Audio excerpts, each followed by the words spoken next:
was the saddest game of the day. The Saints Bucs.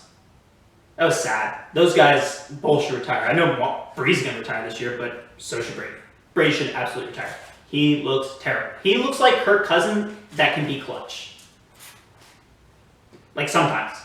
But I saw that one deep throw that Antonio Brown where you're like, was he throwing to AB? Or was he throwing to the safety? Because it looked very clearly like he was throwing to the safety. Because Antonio Brown was looking at the sideline.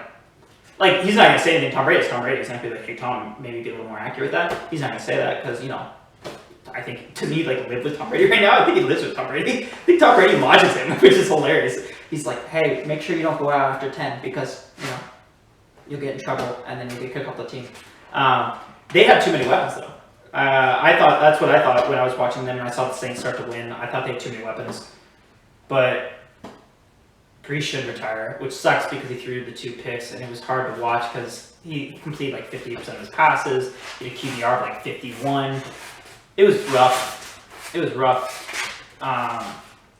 Gronk's coming back next year, which is great. But watching like Tom Brady play Drew Brees and just Drew Brees, you can tell it's just his arm strength isn't there. The guy broke several ribs. He's had injuries the last 2 years. I think he just realized. I think his wife just looked at him and goes, "Hey, are you gonna die on that field?" And he was like, "I didn't plan on it." She's like, "Well, it looks like it." So I think that's what happened. I think that's the conversation he had. Also, he's like, "Yeah, I just want to go be a dad." Which, dude, you played forever. Go do you, man. Like, we love you. It's a sad day for Saints fans. It's a sad day for the NFL because who doesn't love Drew Brees? Like, I've read his book. I love Drew Brees. I'm a huge fan. I'm a huge fan of Sean Payton and everything the Saints have done. Like, the Saints have been very good for a very long time. The Chargers look idiots because of the whole Drew Brees, Phil Rivers situation. But the Saints, they're done.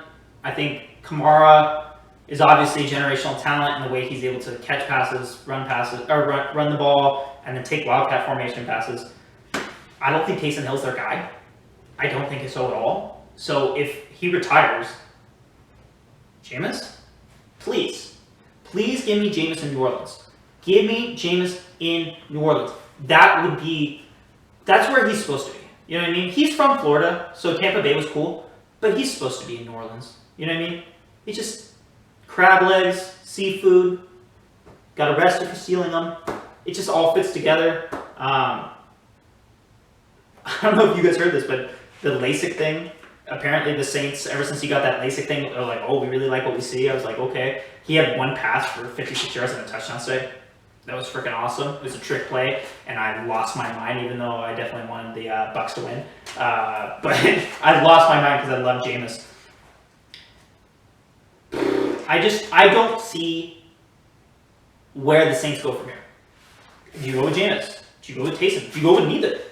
You just signed Taysom that big contract. I think it's only 2 years, but it's like $8 or $9 million per year. That's a big cap hit. What are you going to do? Well, first of all, you have to re-sign Jameis if you want Jameis. And then I didn't see anything from Taysom Hill in those games that he started where I was like, oh, he's going to be great. He's athletic. Don't get me wrong. He's incredibly athletic. But I don't see Lamar out there. He's not Lamar. He's not, some of these other athletic quarterbacks that are really good. He's not Deshaun.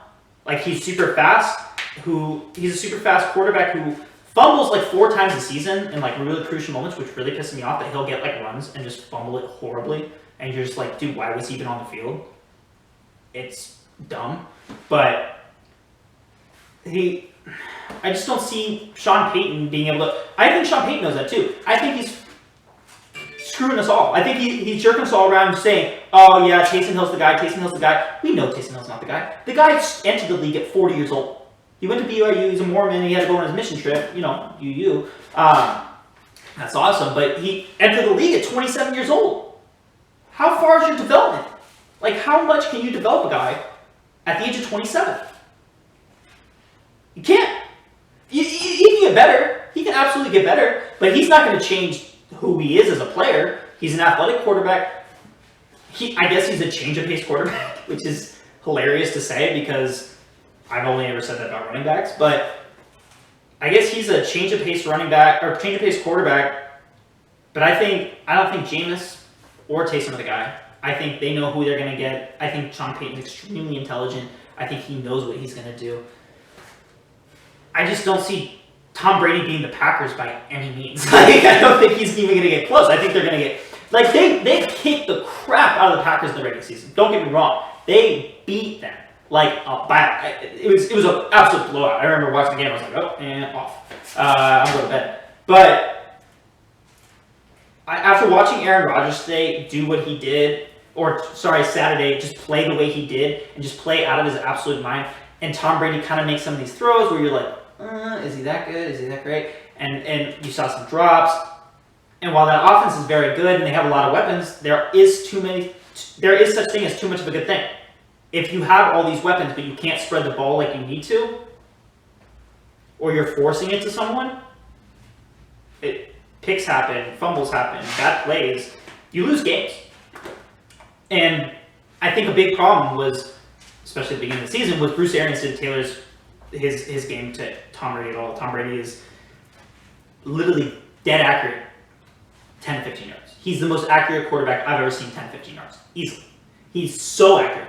That's why all of his great receivers, and I'll say it, except for Randy, Deion Branch, Julian Edelman, Danny Amendola, Wes Welker, they're all slot guys.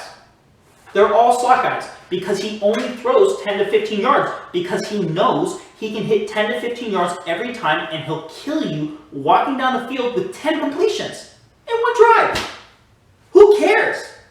So tailor it to that. Run Ronald Jones, run Lenny, and just let them do that. But stop making Tom Brady throw the deep ball. It's really annoying because I watch it, I'm like, he doesn't... First of all, he's 43 years old. He's 43. Why are you doing that to him? That's so unfair. What's wrong with you? Bruce, are you trying to prove to Tom that he's old? He knows. He makes jokes about it all the time.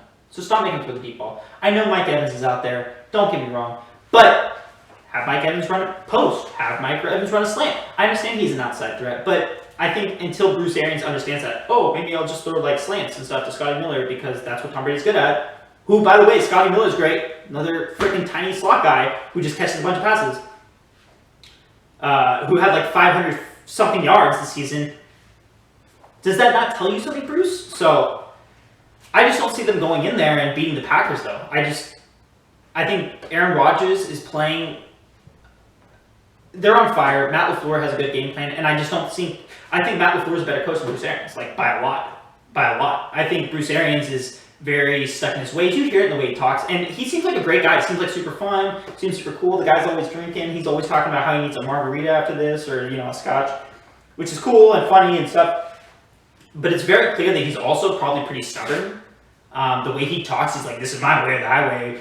Tom gets yelled at by everyone else. It's like, yeah, I get that, but that era of football ended like 2 to 3 years ago, like for good. Like, now you need to be flexible as a coach. So I don't know if he's flexible in the sense of his game plan or the way he gives up things. Like, I'm sure he had to give up things to get Tom Brady. Like, he'd be like, hey, if you want this guy, I'll get him. If you want this, I'll get him. But I think certain things he was just like, nah, this is how it's going. And Tom's like, hey, I'm way better at 10-15. He's like, nah, you're going to throw it 77 yards. And it's like, sit. Oh, it's a pick? Crazy. Tom Brady, I say he should retire, but his stats look great. He threw a bunch of touchdowns, though, not a lot of picks. Threw for 4,000 yards. Mike Evans had a 1,000-yard season. Gronk had a good season. But there were just some moments where you're like, okay, Tom Brady's going to throw this and complete it, and he throws an errant pass, and you're like, is it Tom Brady? And they're like, yeah, it's Tom. And you're like, wow, that's mind-blowing. I didn't see one bad throw from Aaron Rodgers. There was one that was like, maybe like not directly in his hands, but if you're a wide receiver and it's anywhere here, you should catch that. Allen, Lazard, I just don't see 30-23. Packers beat the Bucs.